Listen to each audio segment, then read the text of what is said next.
Hello friends, स्वागत है आपके अपने 10th ओनली यूट्यूब चैनल पर। तो आज बात करने वाले हैं जो भारतीय राष्ट्रीय आंदोलन, जो भारत में जो राष्ट्र आंदोलन हुए हैं उनके बारे में हम चर्चा करेंगे। वो कौन कौन से प्रमुख राष्ट्र आंदोलन रहे हैं उनके बारे में भी देखेंगे। ठीक है, अगर आप चैनल पर नए हो तो चैनल को ज़रूर सब्सक्राइब कर लें, क्योंकि ये चैनल आपके लिए बहुत ही ज़्यादा पावरफुल होने वाला है।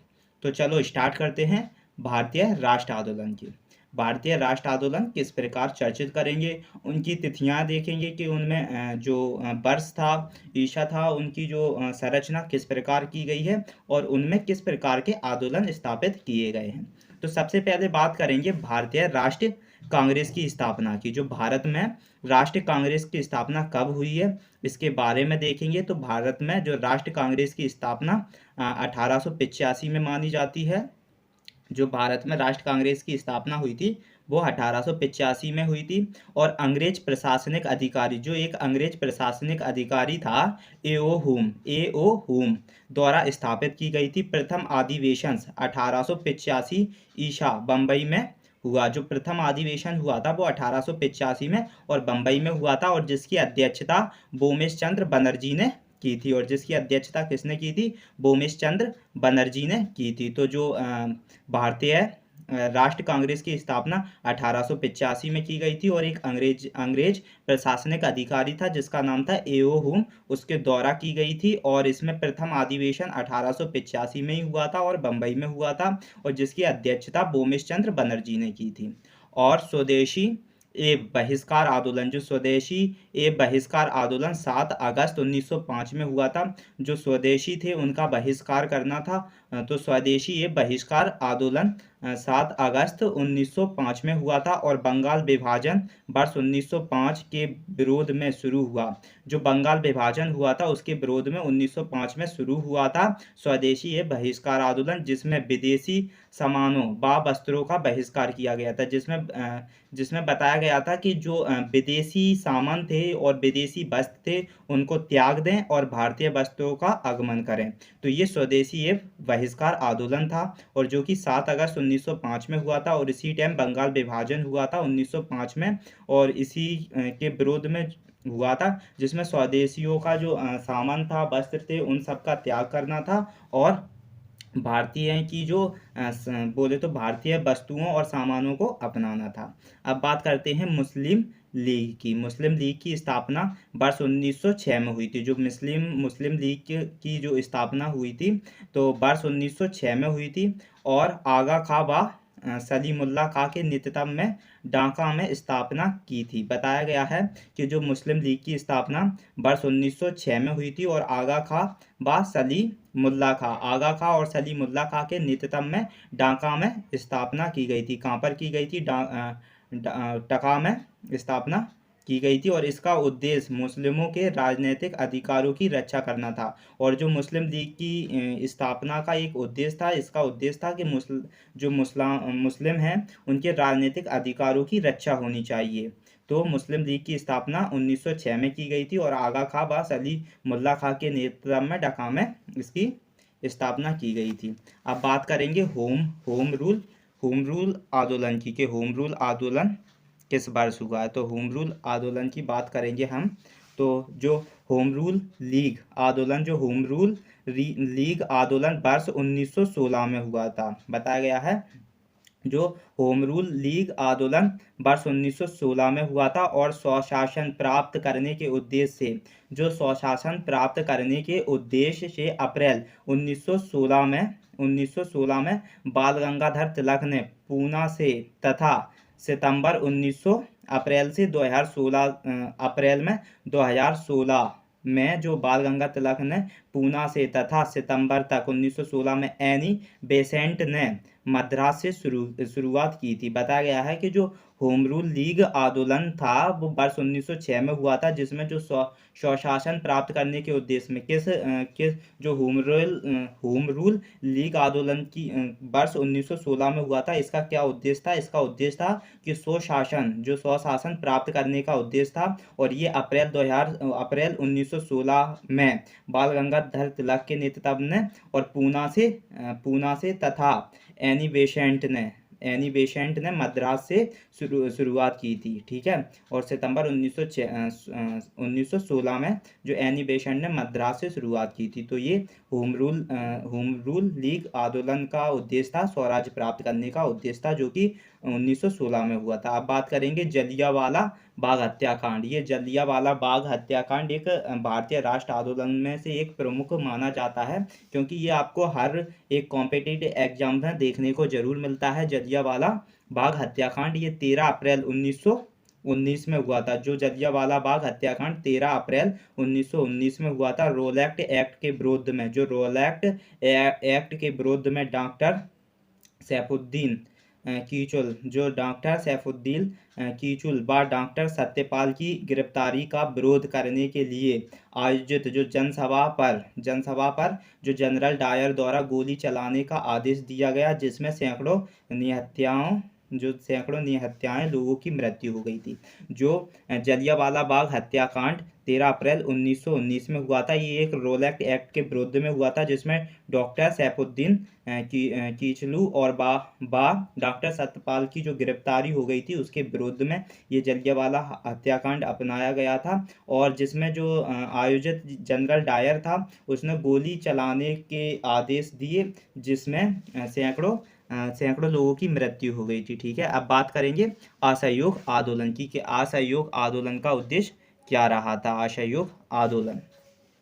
असहयोग आंदोलन वर्ष 1920 से 1922 तक चला था। जो असहयोग आंदोलन था वो 1920 से 1922 तक चला। इस आंदोलन का प्रमुख उद्देश्य सरकारी कार्यक्रम व योजनाओं का बहिष्कार करना था। और इस जो असहयोग आंदोलन का उद्देश्य था कि इसमें प्रमुख उद्देश्य थे कि जो सरकारी कार्यक्रम व योजनाओं का बहिष्कार करना था। चोरी चोरा कांड गोरखपुर उत्तर प्रदेश में हुआ था। जो चोरी चोरा कांड हुआ था गोरखपुर उत्तर प्रदेश के कारण 12 फरवरी 1922 को गांधी जी ने असहयोग आंदोलन वापस ले लिया था, जिसके कारण ये चोरा चोरी कांड होने के कारण जो महात्मा गांधी ने 12 फरवरी 1922 को गांधी जी ने जो असहयोग आंदोलन वापस ले लिया था। और असहयोग आंदोलन किस उद्देश्य से चलाया गया था 1920 में, कि आंदोलन का प्रमुख उद्देश्य था सरकारी कार्यक्रम व योजनाओं का बहिष्कार करना था। इसके लिए जो असहयोग आंदोलन चला गया था, लेकिन जो चोरा चोरी कांड हो गया था गोरखपुर उत्तर प्रदेश में 12 फरवरी 1922 को गांधी जी ने इस कारण असहयोग आंदोलन वापस ले लिया था, ठीक है। अब बात करेंगे सविनय अवज्ञा आंदोलन। सविनय अवज्ञा आंदोलन क्या है, इसका उद्देश्य क्या रहा था। तो जो सविनय अवज्ञा आंदोलन वर्ष 1930 में चला गया था। जो 1930 में सविनय अवज्ञा आंदोलन चला गया था 1930 में। और इसका उद्देश्य था 12 मार्च 1930 को गांधी जी ने साबरमती आश्रम से डांडी तट नवसारी जिला, जो नवसारी जिला है, और डांडी तट से नवसारी जिला के लिए यात्रा आरंभ की थी। बताया गया है कि 12 मार्च 1930 को जो गांधी जी ने साबरमती आश्रम से डांडी तट बोले तो नवसारी जिला के लिए यात्रा आरंभ की। 6 अप्रैल 1930 को डांडी पहुंचकर डांडी तट कहाँ पर है, नवसारी जिला में है। तो डांडी पहुंचकर गांधी जी ने नवा कानून तोड़ा। और डांडी पहुंचकर गांधी जी ने नवा कानून तोड़ा, इसलिए इसे नमक सत्याग्रह भी कहा जाता है। जो सविनय अवज्ञा आंदोलन है, इसे नमक सत्याग्रह कहा जाता है। और ये 1930 में हुआ था। और इसका उद्देश्य क्या था, इसका उद्देश्य था कि जो गांधी जी थे वो साबरमती आश्रम से डांडी तट, जो कि नवसारी जिला में है, और वहाँ से आरंभ जो के लिए यात्रा प्रारंभ की थी डांडी तट के लिए। और डांडी पहुंचकर गांधी जी ने नमक कानून को तोड़ा था, इसलिए इसे नमक सत्याग्रह भी कहा जाता है सविनय अवज्ञा आंदोलन को। अब बात करेंगे भारत छोड़ो आंदोलन की। भारत छोड़ो आंदोलन का उद्देश्य क्या है और ये कब हुआ था। तो ये जो भारत छोड़ो आंदोलन 8 अगस्त 1942 में हुआ था। जो भारत छोड़ो आंदोलन 8 अगस्त 1942 में कांग्रेस ने अबुल कलाम आज़ाद की अध्यक्षता में वर्ष 1942 को भारत छोड़ो प्रस्ताव पारित किया। किसकी अध्यक्षता में? अबुल कलाम आज़ाद की अध्यक्षता में 1942 को भारत छोड़ो प्रस्ताव पारित किया। इस दौरान गांधी जी ने करो या मरो का नारा भी दिया था। तो भारत छोड़ो आंदोलन का उद्देश्य क्या था? 8 अगस्त 1942 में इसे पारित किया गया था। भारत छोड़ो आंदोलन कब चला गया था? 8 अगस्त 1942 में। और इसका उद्देश्य था, इसका उद्देश्य क्या था? इसका उद्देश्य था कि भारत छोड़ो प्रस्ताव पारित किया गया था, जो भारत छोड़ो आंदोलन का।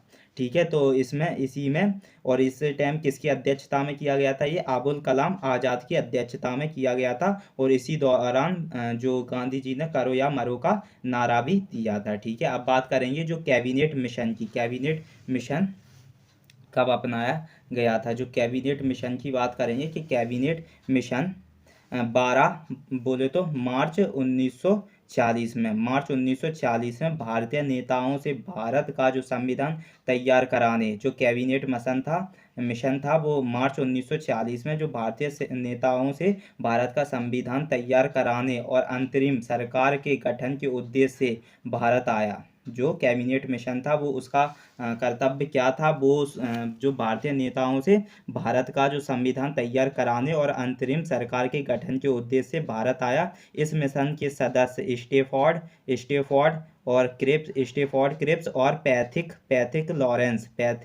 लॉरेंस जो कि मिशन के अध्यक्ष थे। जो पैथिक लॉरेंस जो मिशन के अध्यक्ष थे, और ए बी एलेक्जेंडर थे।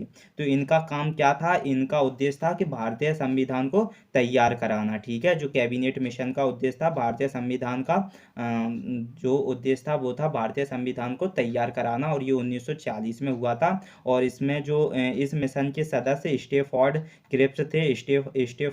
क्रिप्स और पैथिक लॉरेंस थे। और मिशन के अध्यक्ष जो पैथिक लॉरेंस थे वो मिशन के अध्यक्ष थे, और ए बी एलेक्जेंडर थे। ठीक है, अब बात करेंगे माउंटबेटन योजना व भारत विभाजन। जो माउंटबेटन योजना थी वो भारत विभाजन किस प्रकार और कब पारित किया गया था? ये वर्ष 1947 में पारित किया गया था। माउंटबेटन योजना के अंतर्गत 3 जून 1947 को भारत का विभाजन करने की घोषणा हुई, तथा 15 अगस्त 1946 को भारत व पाकिस्तान दो नए राष्ट्र अस्तित्व में आए थे। जो 15 अगस्त 1946 को भारत व पाकिस्तान दो नए राष्ट्र अस्तित्व में आए थे। जो माउंटबेटन योजना व भारत विभाजन ये वर्ष 1947 में हुआ था। और इसका उद्देश्य था माउंटबेटन योजना के अंतर्गत 3 जून 1947 को भारत का विभाजन करने की घोषणा हुई थी। जो 3 जून 1947 को भारत का एक विभाजन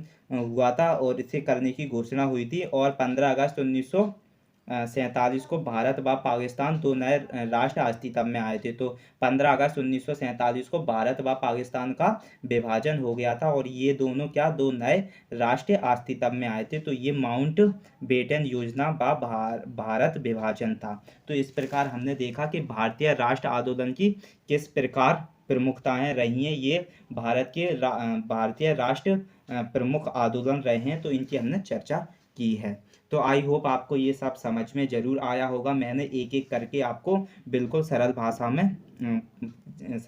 में इन चीज़ों की मैंने चर्चा की है, और इनका उद्देश्य भी देखा है, और इनकी बोले तो तिथि भी देखी है, किस वर्ष लागू हुए और किस वर्ष पारित हुए और किस वर्ष इनका उद्देश्य किया गया है। तो इस प्रकार हमने इन सब पर चर्चा की है। आई होप आपको ज़रूर अच्छे से समझ में आया होगा। अगर आपको अच्छे से समझ में आया है तो प्लीज़ वीडियो को लाइक करें एंड शेयर करें, और चैनल पर नए हो तो चैनल को ज़रूर सब्सक्राइब करें।